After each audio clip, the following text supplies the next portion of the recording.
In this video, I'll show you how to fold flat your rear seats if you have an Acura ILX, no matter which year. Many cars have a small latch on the top that makes it possible to lower it, but not this car.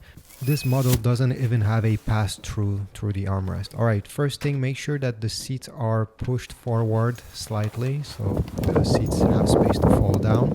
Then go on the trunk and you're gonna notice on the right side there is nothing, but on the left side there is a latch with a seat icon on it.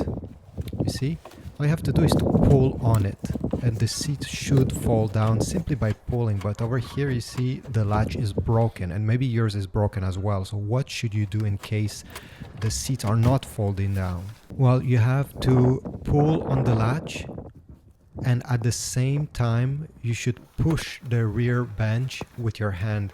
Hopefully you can reach. If not, take a stick, something that you can push the bench and at the same time pull on the latch like that. And once you do this, the seats will fall down and you'll be able to load much larger items this way. When it's time to put them back, just slam them the way I just did and make sure that they stay in place, because you don't want them to fall down if you're in an accident. So this is it. Thanks.